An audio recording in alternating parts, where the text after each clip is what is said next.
नमस्कार दोस्तों। आज हम आपको सुनाने जा रहे हैं मुंशी प्रेमचंद द्वारा लिखी एक बेहतरीन और दिल को छू लेने वाली कहानी नशा। यह कहानी हमें सिखाती है कि अमीरी और ऊंचे लोगों की संगत का नशा इंसान को कैसे बदल देता है, और जब यह नशा उतरता है तो इंसान को अपनी असलियत का एहसास होता है। तो चलिए शुरू करते हैं यह अद्भुत कहानी। बहुत साल पहले की बात है। उत्तर प्रदेश के एक छोटे से शहर में एक गरीब परिवार रहता था। इस परिवार में रहते थे ईश्वरी और उसके माता पिता। ईश्वरी एक होनहार और पढ़ा लिखा लड़का था। उसने बहुत मेहनत से पढ़ाई की थी। घर में पैसों की तंगी थी, लेकिन ईश्वरी ने कभी हार नहीं मानी। वह हमेशा आगे बढ़ने की सोचता था। ईश्वरी के पिता एक छोटे से दुकानदार थे। सुबह से शाम तक मेहनत करते थे, लेकिन घर का गुजारा मुश्किल से होता था। माँ घर में काम करती थीं और बेटे के लिए दुआएं मांगती थीं। ईश्वरी की एक ही ख्वाहिश थी कि एक दिन वह बड़ा आदमी बने, अपने माँ बाप का नाम रोशन करे, गरीबी से निकले। कॉलेज में ईश्वरी की मुलाकात हुई एक अमीर लड़के से। उसका नाम था रामनाथ। रामनाथ एक बहुत बड़े जमींदार का बेटा था। उसके पास पैसों की कोई कमी नहीं थी। महंगे कपड़े पहनता था, अच्छा खाना खाता था, बड़ी बड़ी बातें करता था। रामनाथ और ईश्वरी की दोस्ती हो गई। रामनाथ को ईश्वरी की पढ़ाई और समझदारी अच्छी लगती थी, और ईश्वरी को रामनाथ की अमीरी और उसका रहन-सहन। धीरे धीरे ईश्वरी रामनाथ के साथ ज्यादा वक्त बिताने लगा। रामनाथ के घर जाता तो देखता बड़ा सा बंगला, नौकर चाकर, महंगा सामान, बढ़िया खाना। ऐसी जिंदगी जो ईश्वरी ने कभी सपने में भी नहीं देखी थी। ईश्वरी के मन में एक अजीब सा नशा चढ़ने लगा। अमीरी का नशा, ऊंचे लोगों की संगत का नशा। वह सोचने लगा, काश मेरी भी ऐसी जिंदगी होती, काश मैं भी ऐसे घर में पैदा होता। धीरे धीरे ईश्वरी को अपनी गरीबी से शर्म आने लगी। जब रामनाथ उसके घर आने की बात करता तो ईश्वरी मना कर देता। उसे डर था कि रामनाथ उसका छोटा सा घर देखेगा तो क्या सोचेगा। एक दिन रामनाथ ने कहा, यार ईश्वरी, इस बार गर्मियों की छुट्टियों में मेरे साथ हमारे गांव चलो। वहां हमारी बड़ी हवेली है, बहुत मजा आएगा। ईश्वरी के मन में खुशी की लहर दौड़ गई। उसने घर आकर माँ से कहा, माँ, मैं रामनाथ के साथ उनके गांव जा रहा हूँ। माँ ने पूछा, कितने दिन के लिए बेटा?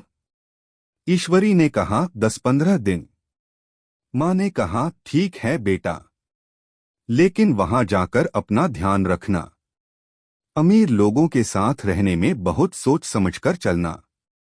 ईश्वरी ने माँ की बात को ज्यादा तवज्जो नहीं दी। वह बहुत खुश था। रामनाथ के गांव जाने का इंतजार कर रहा था। जिस दिन दोनों निकले उस दिन ईश्वरी के मन में बहुत उत्साह था। रास्ते में रामनाथ ने अपने गांव और हवेली के बारे में बहुत सारी बातें बताईं। ईश्वरी सुनता रहा और मन ही मन सोचता रहा। जब वे गांव पहुंचे तो ईश्वरी की आंखें खुली की खुली रह गईं। एक विशाल हवेली, ऊंचे ऊंचे दरवाजे, बड़े बड़े कमरे, नौकरों की फौज, हरे भरे बाग, तालाब, सब कुछ इतना शानदार था कि ईश्वरी को लगा वह किसी सपने में है। रामनाथ के पिता ने ईश्वरी का स्वागत किया। उन्होंने कहा, बेटा, यह तुम्हारा ही घर है, जो चाहो मांगो। ईश्वरी के मन में अमीरी का नशा और गहरा हो गया।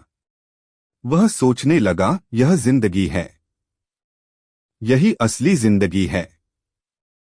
हवेली में रहते हुए ईश्वरी को कई दिन बीत गए। हर दिन नए नए पकवान, हर दिन नई नई मौजमस्ती। शाम को बाग में बैठकर बातें। रात को बड़े बड़े कमरों में आराम। ईश्वरी को लगने लगा कि यही उसकी असली दुनिया है। एक दिन हवेली में एक बड़ी दावत थी। आसपास के सभी जमींदार और अमीर लोग आए थे। ईश्वरी भी उस दावत में शामिल हुआ। वहां उसने देखा चांदी के बर्तनों में खाना, महंगी शराब, ऊंचे लोगों की बातें, रंगीन रोशनियां। ईश्वरी इन सब के बीच बैठा था, लेकिन मन में एक अजीब सी बेचैनी थी। एक तरफ वह इस सब का हिस्सा बनना चाहता था, दूसरी तरफ उसे याद आ रहा था अपना छोटा सा घर, माँ का बनाया साधारण खाना, पिताजी की थकी हुई आंखें। दावत में एक बुजुर्ग जमींदार ने ईश्वरी से पूछा, बेटा, तुम्हारे पिताजी क्या करते हैं? ईश्वरी के मन में एक पल के लिए हलचल हुई। उसने सोचा, अगर मैंने सच बताया कि पिताजी एक छोटे दुकानदार हैं तो यह लोग क्या सोचेंगे? और ईश्वरी के मुंह से निकल गया, पिताजी। पिताजी भी जमींदार हैं। यह झूठ बोलते ही ईश्वरी के मन में एक अजीब सी तकलीफ हुई, लेकिन वह चुप रहा। उस रात ईश्वरी बहुत देर तक सो नहीं पाया। उसने सोचा, मैंने यह क्या किया? मैंने अपने पिताजी को झूठा जमींदार बना दिया। वह इतनी मेहनत करते हैं और मुझे उनसे शर्म आई। मैं कितना गिर गया हूं। लेकिन अगले दिन फिर वही माहौल, फिर वही नशा, और ईश्वरी फिर भूल गया। एक दिन रामनाथ ने कहा, यार ईश्वरी, कल हम घुड़सवारी के लिए जाएंगे। ईश्वरी खुश हो गया। अगले दिन दोनों घुड़सवारी के लिए गए। रामनाथ बहुत अच्छा घुड़सवार था। वह बचपन से घोड़ों पर बैठता आया था। ईश्वरी ने पहले कभी घोड़े पर नहीं बैठा था। जब वह घोड़े पर बैठा तो घोड़ा बिदक गया। ईश्वरी गिर पड़ा। रामनाथ और उसके नौकर हंसने लगे। ईश्वरी को बहुत शर्म आई। वह उठा और चुपचाप खड़ा हो गया। रामनाथ ने कहा, अरे यार, तुम तो घोड़े पर बैठना भी नहीं जानते। ईश्वरी के मन में एक तीर सा लगा। उस दिन पहली बार ईश्वरी को एहसास हुआ कि वह इस दुनिया का हिस्सा नहीं है।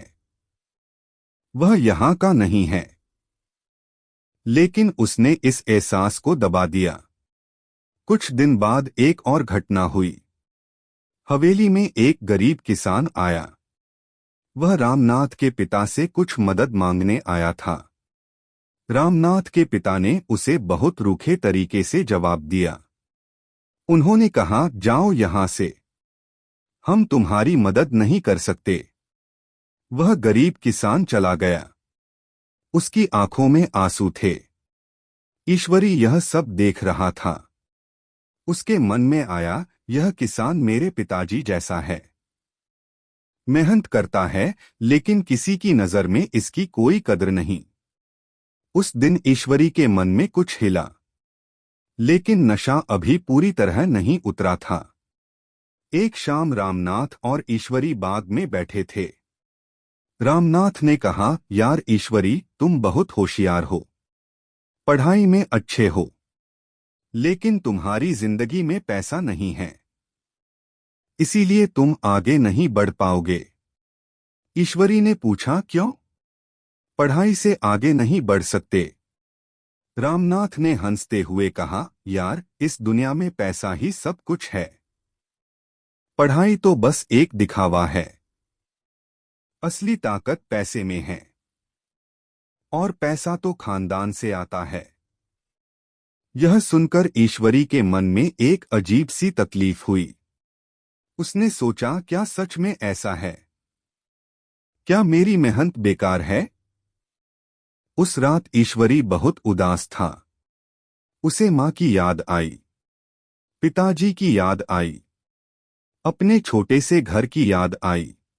कुछ दिन बाद एक ऐसी घटना हुई जिसने ईश्वरी की आंखें खोल दीं। एक दिन हवेली में बड़ी हलचल थी।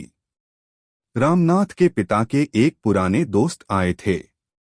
वह भी बहुत अमीर आदमी थे। उन्होंने ईश्वरी को देखा और पूछा, यह कौन है? रामनाथ ने कहा, यह मेरा दोस्त ईश्वरी है। कॉलेज में साथ पढ़ते हैं। उस आदमी ने ईश्वरी को ऊपर से नीचे देखा और कहा, घर बार कैसा है इसका? रामनाथ ने लापरवाही से कहा, साधारण घर है। पिताजी कोई छोटी सी दुकान चलाते हैं। यह सुनकर उस आदमी ने मुंह बिचकाया और दूसरी तरफ मुड़ गया। उसने ईश्वरी से कोई बात नहीं की, जैसे ईश्वरी वहां था ही नहीं। ईश्वरी को इतनी तकलीफ हुई कि वह कमरे से बाहर चला गया। वह बाग में जाकर अकेले बैठ गया। उसकी आंखों में आंसू थे। उसने सोचा, यह लोग मुझे इंसान नहीं समझते। मेरी नजर में मेरी कोई कद्र नहीं है इनके लिए, क्योंकि मेरे पास पैसा नहीं है। और फिर उसे याद आया, वह किसान जो मदद मांगने आया था, वह गरीब आदमी जिसे रूखे तरीके से भगा दिया गया था। ईश्वरी को एहसास हुआ, मैं भी उसी से अलग नहीं हूं, और मेरे पिताजी भी उसी जैसे हैं।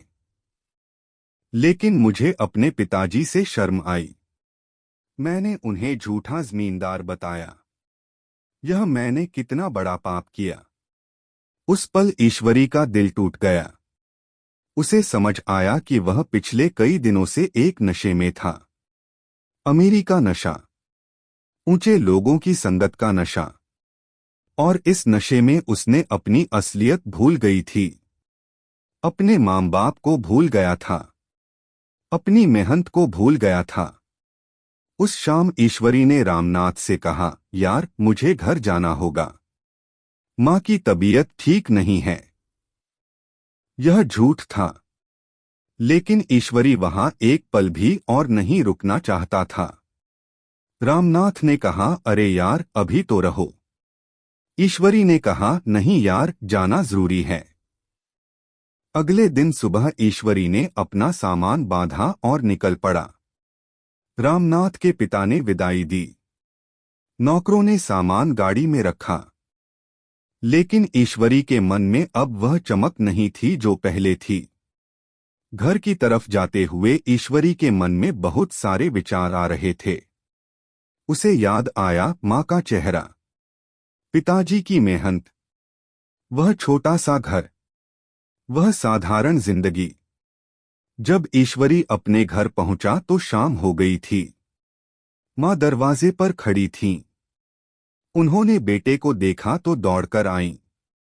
माँ ने कहा, आ गए बेटा, बहुत याद आई तुम्हारी। खाना खाया? थके होगे। ईश्वरी की आंखें भर आईं। उसने माँ को गले लगा लिया।